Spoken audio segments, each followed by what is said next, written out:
ಬರುವಂಥ ದಿನ ಇವನ್ನೆಲ್ಲವೂ ನಾನೇನೇನು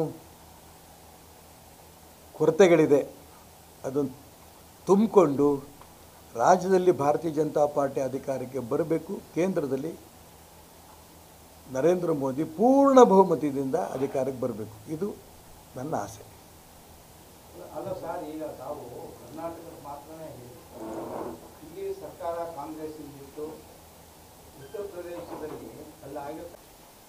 ಎರಡನೇ ಅಂಶ, ಒಂದು ಕುಟುಂಬದ ಕೈಯಲ್ಲಿ ಭಾರತೀಯ ಜನತಾ ಪಾರ್ಟಿ ಇರಬಾರ್ದು ಅನ್ನೋಂಥ ಒಂದು ಕೇಂದ್ರ ನಾಯಕರ ಅಪೇಕ್ಷೆ ತಕ್ಕಂತೆ ಕರ್ನಾಟಕ ರಾಜ್ಯದಲ್ಲಿ ಅಪ್ಪ ಮಕ್ಕಳ ಕೈಯಲ್ಲಿದೆ. ಅದನ್ನು ಮುಕ್ತ ಮಾಡಬೇಕು ಅನ್ನೋದು ಒಂದು. ಮೂರನೇ ಅಂಶ, ಈ ಎಲ್ಲ ಹಿಂದುತ್ವವಾದಿಗಳ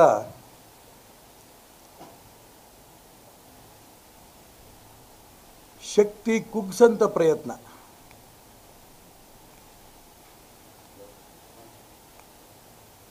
ಇಡೀ ಕರ್ನಾಟಕ ರಾಜ್ಯದ ಭಾರತೀಯ ಜನತಾ ಪಾರ್ಟಿ ಕಾರ್ಯಕರ್ತರು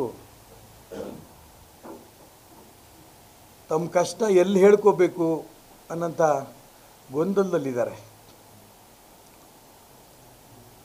ಪಕ್ಷ ಸಾಮೂಹಿಕ ನಾಯಕತ್ವದಲ್ಲಿ ನಡೀತಾ ಇಲ್ಲ.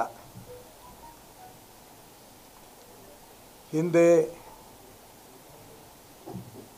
ಅನಂತಕುಮಾರ್, ಯಡಿಯೂರಪ್ಪನವರು, ನಾನು, DS ಶಂಕರಮೂರ್ತಿಯವರು, VS ಆಚಾರ್ಯ, ರಾಮಚಂದ್ರ ಗೌಡರು ಎಲ್ಲ ಹಿರಿಯರು ಕೂತು ಚರ್ಚೆ ಮಾಡಿ ಎಲ್ಲ ತೀರ್ಮಾನಗಳನ್ನು ತಗೋತಾ ಇದ್ವಿ. ಈ ಯಾವ ತೀರ್ಮಾನನೂ ಕೂಡ ತಂದೆ ಮಕ್ಕಳು ಕೂತು ತೀರ್ಮಾನ ತಗೋತಾ ಇರೋದು ಕಾಣ್ತಾ ಇದ್ದೀವಿ.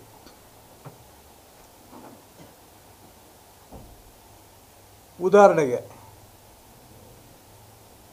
ಅನೇಕ ವ್ಯಕ್ತಿಗಳು ಅನೇಕ ವರ್ಷಗಳಿಂದ ಶಿವಮೊಗ್ಗ, ದಕ್ಷಿಣ ಕನ್ನಡ ಭಾಗದಲ್ಲಿ ಕೆಲಸ ಮಾಡ್ತಾ ಇದ್ದರೂ ಕೂಡ ಇತ್ತೀಚೆಗೆ ಬಂದಂಥ ಧನಂಜಯ ಸರ್ಜಿ ಅವರಿಗೆ ತಂದೆ ಮಕ್ಕಳು ಇಬ್ಬರೇ ಸೇರಿಕೊಂಡು ತೀರ್ಮಾನ ಮಾಡಿ ಟಿಕೆಟ್ ಕೊಟ್ಟಿದ್ದು. ಇದು ಉದಾಹರಣೆ. ಇಂಥ ಬೇಕಾದಷ್ಟು ಹೇಳಬಲ್ಲೆ. ಮತ್ತು ತುಂಬ ವಿಶೇಷ ಅಂತಂದರೆ, ಯಡಿಯೂರಪ್ಪನವ್ರ ಶಕ್ತಿಯಿಂದ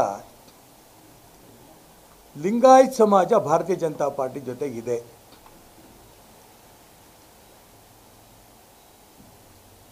ಆದರೆ ಒಂದೇ ಸಮಾಜ ಸಾಕ? ಇತ್ತೀಚೆಗೆ ಕೇಂದ್ರ ನಾಯಕರೆಲ್ಲ ಚರ್ಚೆ ಮಾಡಿ ತೀರ್ಮಾನ ಮಾಡಿ JDS ಜೊತೆಗೆ ಮೈತ್ರಿ ಮಾಡಿಕೊಂಡ್ರು. ಅದು ನಮಗೆ ಈ ಲೋಕಸಭಾ ಚುನಾವಣೆ ಲಾಭ ಆಯಿತು. ಆದರೆ ಸಂಪೂರ್ಣ ಹಿಂದುಳಿದ ಸಮಾಜವನ್ನು ಭಾರತೀಯ ಜನತಾ ಪಾರ್ಟಿ ತಾತ್ಸಾರ ಮಾಡ್ತಾ ಇದೆ. ಲೋಕಸಭೆ ಚುನಾವಣಾ ಸಂದರ್ಭದಲ್ಲಿ ಇಡೀ ರಾಜ್ಯದಿಂದ ಕುರುಬರು, ಉಪ್ಪಾರರು, ಮಡಿವಾಳರು ಎಲ್ಲ ಸಮಾಜದವರು ಕೂಡ ಹಿಂದುಳಿದವ್ರಿಗೊಂದು ಅವಕಾಶ ಮಾಡಿಕೊಡಿ, ಕುರುಬರಿಗೊಂದು ಅವಕಾಶ ಮಾಡಿಕೊಡಿ, ಬಹಳ ಮೂರನೇ ಶಕ್ತಿಯಾಗಿದ್ದಾರೆ ಕರ್ನಾಟಕದಲ್ಲಿ ಅಂತ ಹೇಳ್ತಾ ಇದ್ರು. ಒಂದೂ ಕೊಡಲಿಲ್ಲ.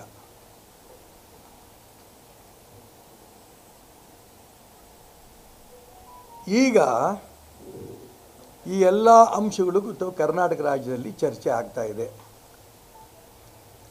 ಚರ್ಚೆ ಆಗಬೇಕು ಅನ್ನೋಂಥ ಒಂದೇ ಉದ್ದೇಶಕ್ಕೆ ನಾನು ಚುನಾವಣೆ ಸ್ಪರ್ಧೆ ಮಾಡಿದ್ದು ಕೂಡ. ನಾನು ಗೆದ್ದು ಬಿಡ್ತೀನಿ ಅನ್ನೋಂಥ, ಆಮೇಲೆ ಮಾಡ್ತೀನಿ.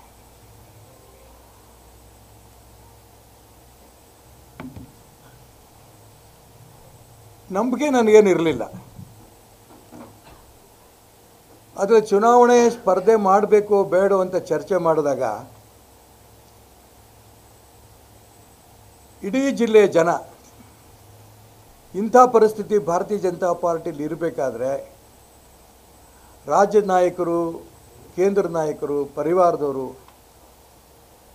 ಎಲ್ಲರೂ ಕೂಡ ಈ ಪರಿಸ್ಥಿತಿಯನ್ನು ಸರಿ ಮಾಡಬೇಕಾದ್ರೆ ಚುನಾವಣೆ ಸ್ಪರ್ಧೆ ಮಾಡೋದು ಸೂಕ್ತ ಅಂತ ಹೇಳಿದ್ದಕ್ಕೋಸ್ಕರ ಸ್ಪರ್ಧೆ ಮಾಡಿದೆ ನಾನು.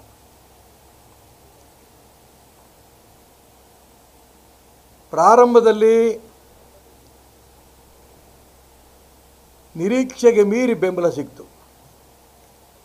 ನಾಮಿನೇಷನ್ 30-35 ಸಾವಿರ ಜನಕ್ಕೂ ಹೆಚ್ಚಿಗೆ ಬಂದರು. ಎಲ್ಲ ಮಂಡಲದಲ್ಲೂ ಕೂಡ ಎಲ್ಲ ವಿಧಾನಸಭಾ ಕ್ಷೇತ್ರಕ್ಕೂ ಅತಿ ಹೆಚ್ಚು ಬೆಂಬಲ ಸಿಕ್ತು. ಒಂದು ವಾರ ಇರಬೇಕಾದ್ರೆ ಒಂದು ದೊಡ್ಡ ಮೆರವಣಿಗೆನೂ ಕೂಡ ಆಯಿತು, ದೊಡ್ಡ ದೊಡ್ಡ ಸಮಾವೇಶಗಳಾಯಿತು. ಆದರೆ